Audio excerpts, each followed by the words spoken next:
Hi there, Aquarius. Welcome to your tarot reading. So, first of all, let me see here.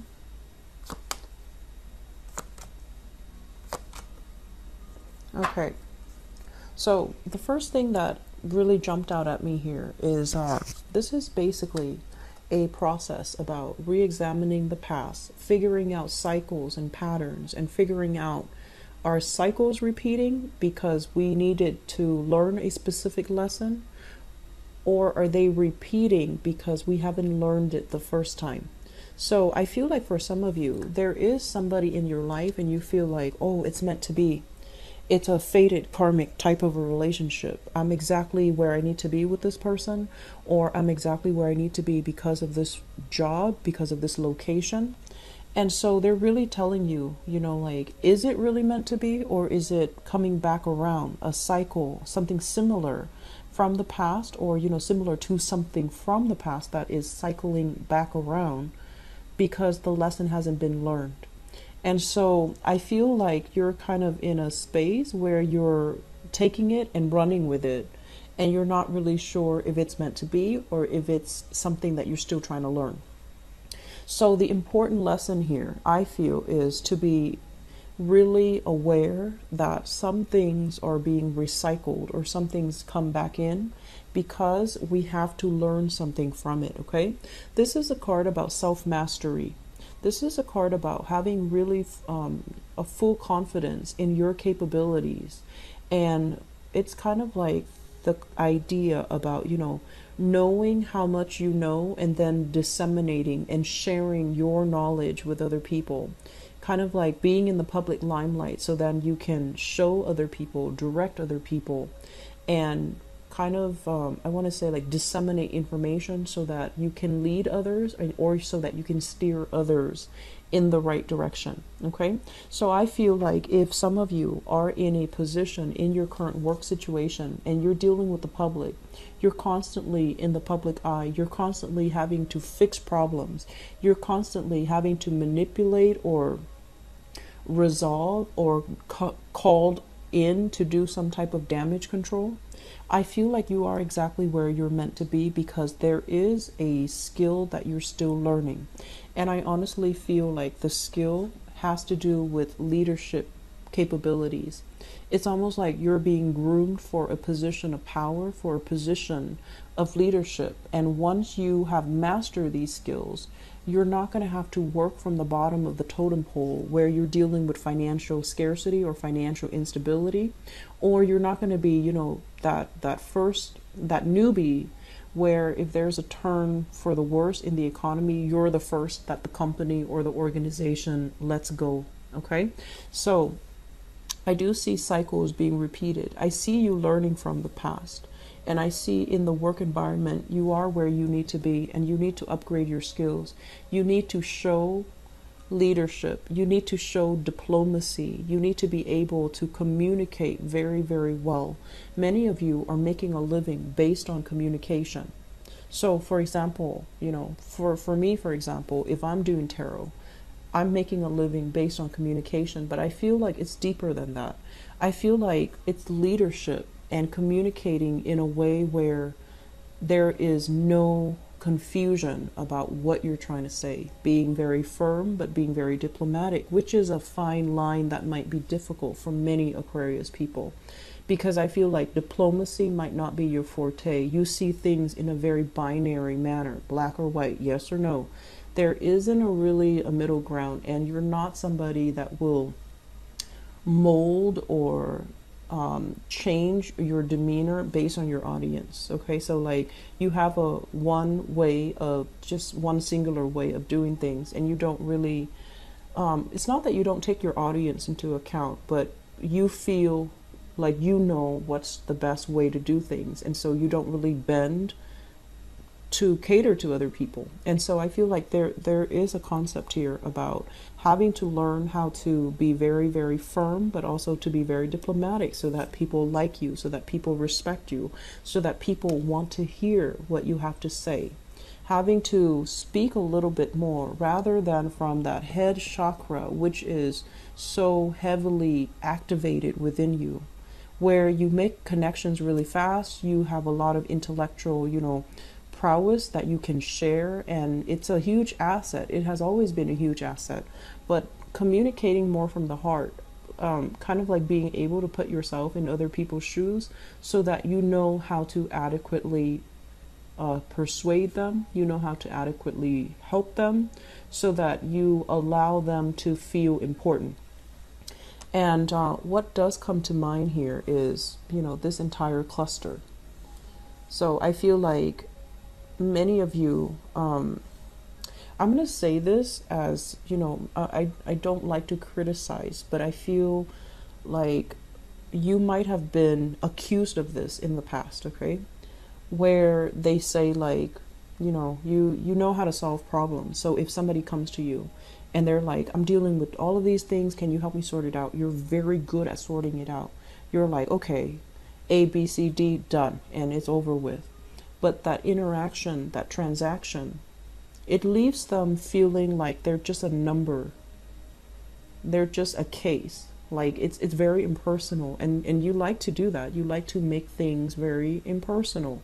Because when your emotions are worked up, when you're personally invested, you can't work as fast because, you're bogged down by these other superfluous feelings. And that's why you like to function in a very efficient, in a very detached, in a very depersonalized way. However, if you are being groomed for a leadership position, you need to learn how to communicate in a way that allow other people to see how important they are in your life, which is, it's going to annoy you, Aquarius. When someone thinks that they have so much importance in your life, you kind of scoff at that, right?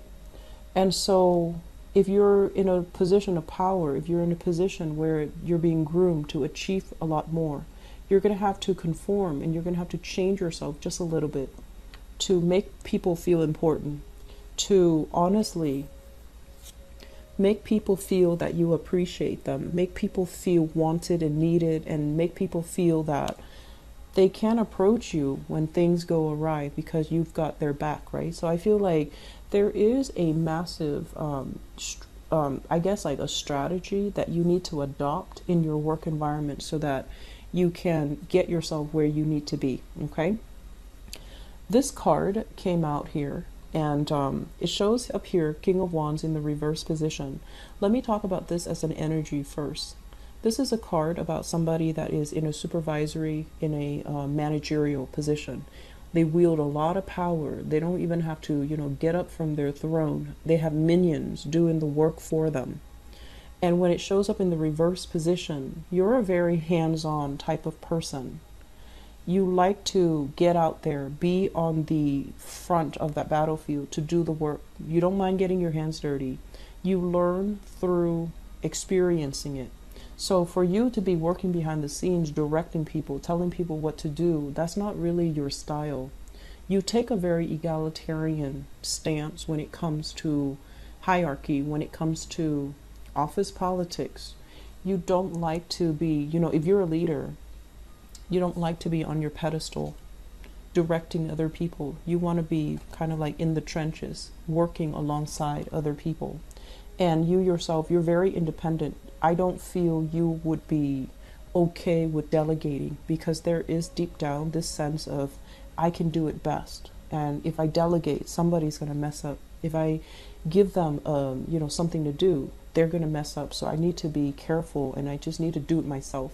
So the point here is learn to delegate, learn to be more of, learn to ease up a little bit, learn to sit back and especially, show appreciation, because I feel like that's going to allow a lot of people, you're going to be able to win a lot of people over to your side, okay?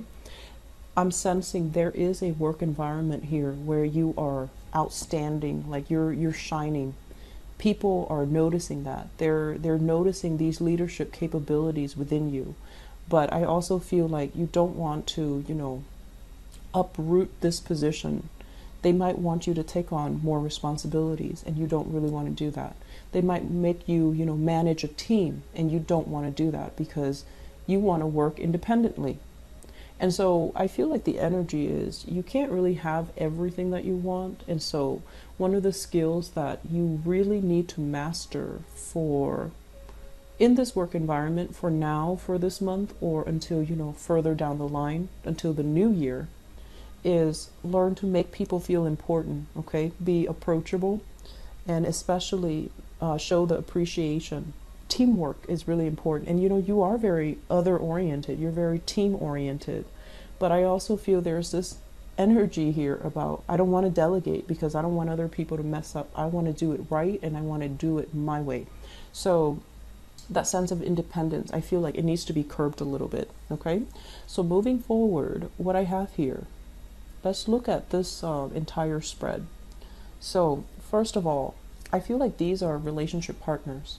For many of you, we have here a fire sign, Sagittarius, Aries, Leo, Sun, Moon, or Rising. And this might be somebody that you have separated from, okay? You are moving on with your life. Life is looking very sweet, prosperous, and things like that. I feel like the world is opening up to you.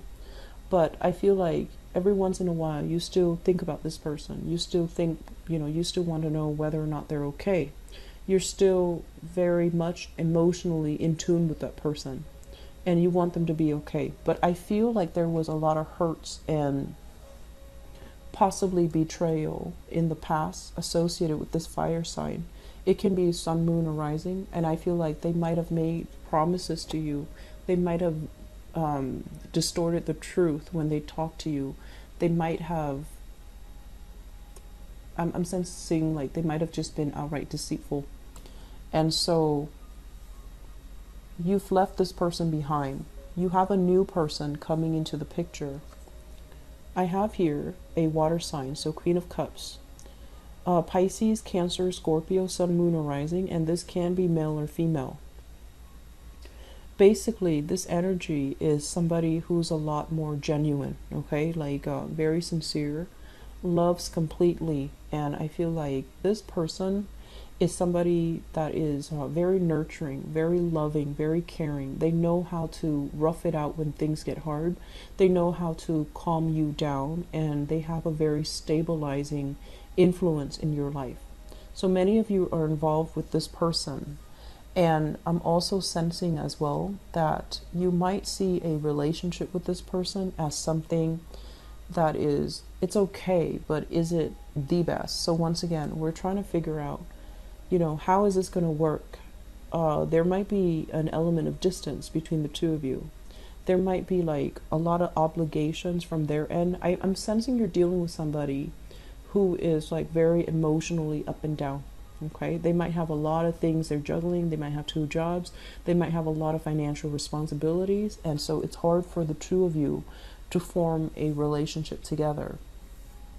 I'm feeling as well with this Queen of Cups, it could also be your energy for this month where you're feeling very proud of yourself. You're feeling of your proud accomplishments. You're feeling, really good about the positive reception and the attention that you're getting in the work environment. But your financial situation, your money, is not like, it's not comparable to all the skills, all the knowledge, all the good work that you bring to this work environment. So I feel like you might be shortchanged financially. You're putting in a lot of work. You're very irreplaceable, but financially, you're not being compensated what you feel you deserve. Okay? So I also feel a little bit of a slowdown for this month. Okay? So if we have here an earth sign, a fire sign, Sagittarius, Aries, or Leo, there might be financial discussions between you and them. And if you have children with them, there's going to be a discussion about, financially providing for children as well. If you share children with a water sign, there might as well, water sign from the past even, I feel like there's going to be some discussions about money. There's some discussion about money that is not being paid out, money that was promised, but for whatever reason, it is being stalled, okay? My advice is, Aquarius, don't be naive, okay? Don't be naive. I feel like you have a big heart, you have a good heart, and you do see the best in people. But I feel like if it happens over and over and over again, and we're talking about cycles here, why do people come back? Why do the same energies happen, with different people? It's because there's patterns, or there are cycles, or there are lessons that you haven't really learned. And so if this sounds familiar, I feel like the important lesson is don't be naive. Look at the situation in realistic focus. Don't see what you want to see, because somebody is kind of like pulling a fast one over you. So it's really important to dig a little bit deeper, do your proper research, assess a situation as honestly as you can, and don't be so quick to come to the aid and the assistance of someone just because you feel like, oh, they're in a jam, or you feel like, oh, they can't really do it. I want it done right, so I'm going to step in. Let them learn things their way, okay? Focus on you, let them learn things their way. But when it comes to finances, I feel like there is some shady financial dealing. Money that is supposed to go to you is not going to you. There's some delay. Or in your work environment, I feel like you're not paid enough for all your skills and all the mastery of these skills that you're bringing to the table. Okay, so I hope that is helpful for you, Aquarius. So I'll be back for the mid-month reading, and I'll talk to you guys soon. Okay, and I'll be back right now for the love reading.